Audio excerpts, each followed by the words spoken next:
people have been saying that Amazon FBA is dead for at least the past 5 years. And honestly, I can understand the argument. The economy is uncertain. You can't just launch any old product and expect to find success anymore. Paid ads now take up a huge chunk of search results. Margins are down for many. Operations and logistics are more complex. So there's just a lot going on. But what these people will not tell you is that the people that figure out the new era of Amazon are going to take all of the chips. And in this video, I'm going to break down the 3 paths to success in the new era of Amazon FBA in 2024 and beyond.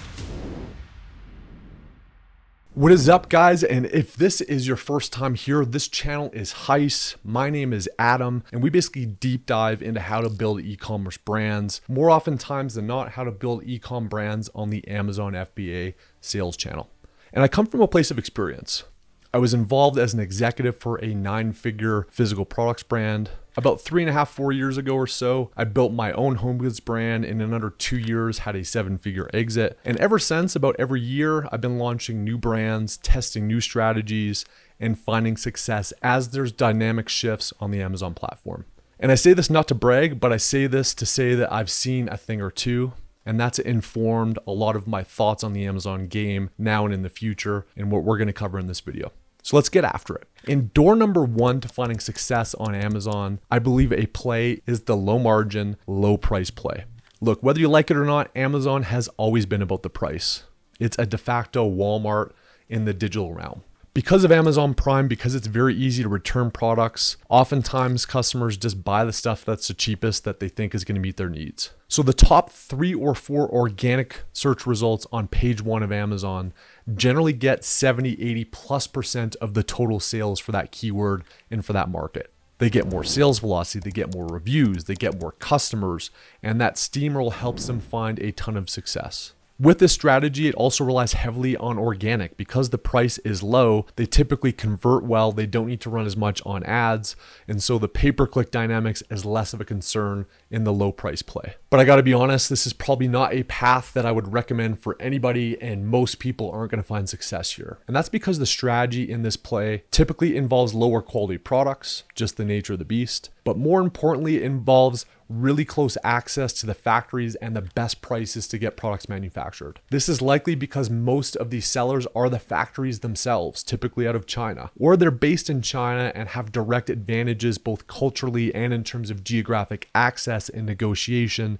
that get them a lower price than what you or I could as a foreigner. But there's other cost advantages, but they involve a lot of risk. Not a lot of people talk about this, but oftentimes these low price players have little tricks on getting lower duties. They might change the product category for their HTS code. They might underwrite invoice values. They might cut corners with taxes in their country or others to shave those cents and dollars and percentages that help them maintain that cost advantage. So unless you have a low cost factory access, and unless you're willing to take a little bit of risk, or in some cases a lot of risk, this strategy is probably not for you.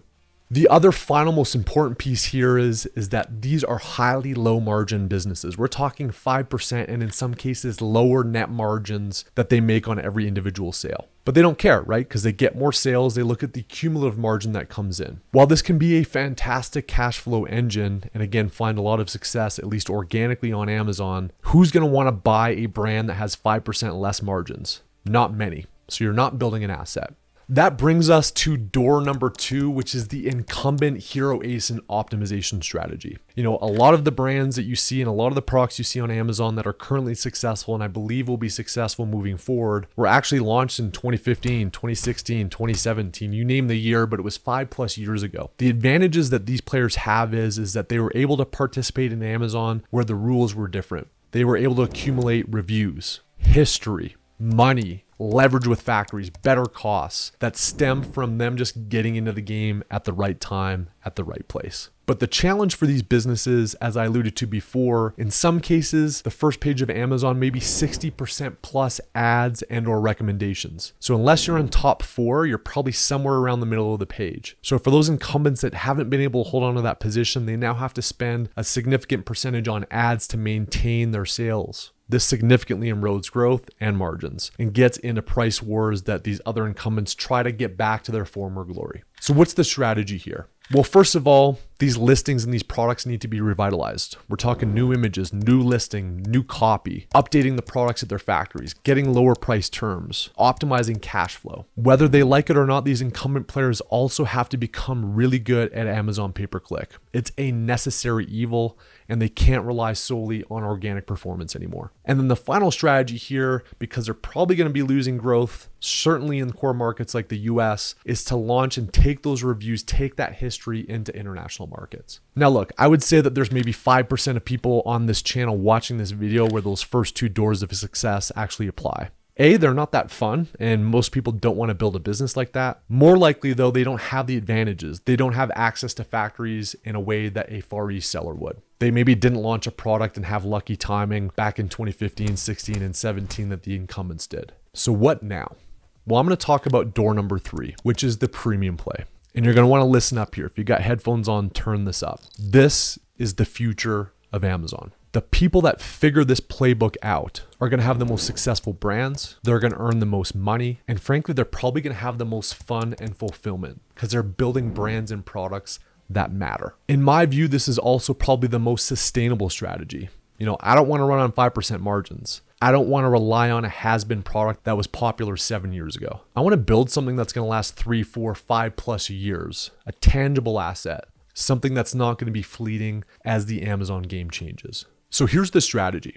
It starts with the customer first. Not a lot of Amazon sellers historically have thought about the customer much. In this approach, you've got to identify a customer that you want to sell to. That doesn't mean that other customer types might not buy your product too, but you got to find your person. And you've got to deeply understand them, especially at the psychological level. Why are they buying what you're looking to sell? Darker things like what's their ego? What are their pain points? What do they care about? What are they scared of? What matters to them? Taking this as a foundation, you then need to go find literally a world-class factory. This doesn't mean the biggest, but it means a factory that can produce the best product per your specifications. By finding the best factories, you can also get things like payment terms, exclusivity, and other advantages that are really difficult to replicate. Now, here's a dirty little secret is that this approach is likely going to require 4 to 6 months plus of product development. Gone are the days of finding an off-the-shelf product on Alibaba, slapping a label on it, sending it in Amazon a month or two later, and you're off to the races. Even if you start with an existing product as a starting point, there needs to be some thought, some customization, again, taking that customer sentiment to build the product that the people buying it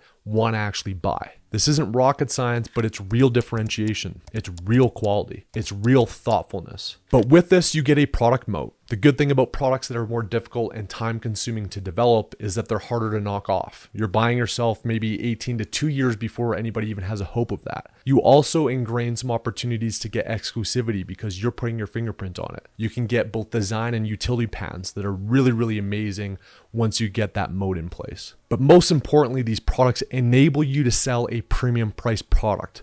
People, especially your right customers, are willing to pay up for the right product, even on Amazon. But it doesn't stop there.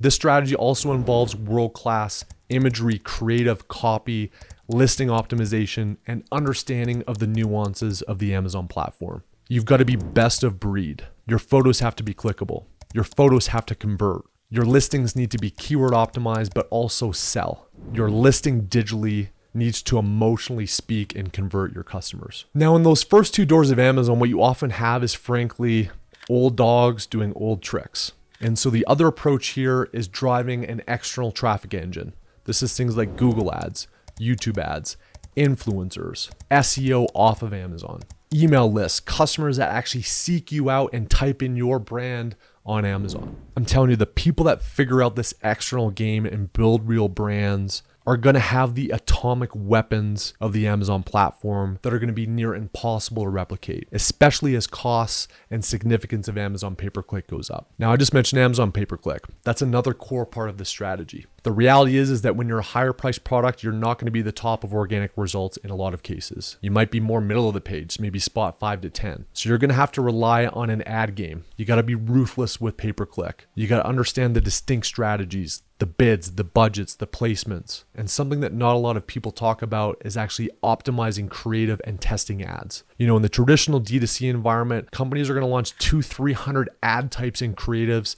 to find their winners and to double down on. On Amazon, most people put up one. But again, Each one of these things, while different than maybe how we built brands before, while maybe a little bit nuanced, requires some learning, it's not rocket science. And it's my belief that these brands, these products are going to be the winners. So if this video scared the shit out of you, you're like, hey, I'm not going to be a low cost provider. I didn't launch an incumbent product in 2015. And this premium product playbook sounds a little scary for me. Amazon FBA may be dead for you. And you know what? That's okay, because this business isn't for everybody. It's not easy. There are challenges. But I'll tell you what, myself and most of the entrepreneurs I know got into this game because they wanted to live their lives differently. And you got to do things differently yourself if you want to unlock those freedoms. Also, I want to have fun and fulfillment when I'm building things.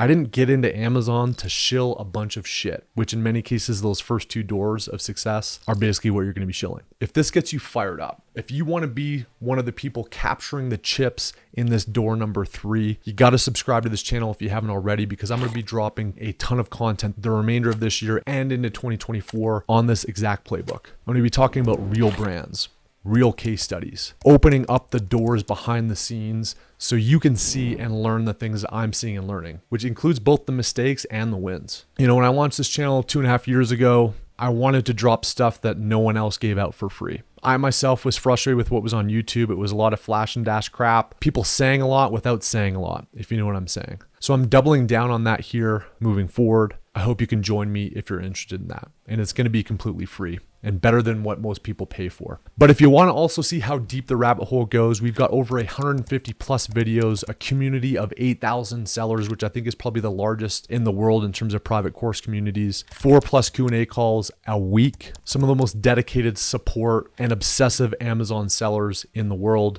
with the FBA Masterclass. So if you're curious about that, join me down below. But as always, we're gonna drop free stuff like this every single week. And be sure to stay tuned in next week, because one of these pillars I talked about, which is external traffic, I'm gonna drop some bombs on. This is new stuff that could potentially change the game of Google Ads. So until then, let's build some cool shit together. Let's get excited about this new era of Amazon. Let's go. Cheers, guys.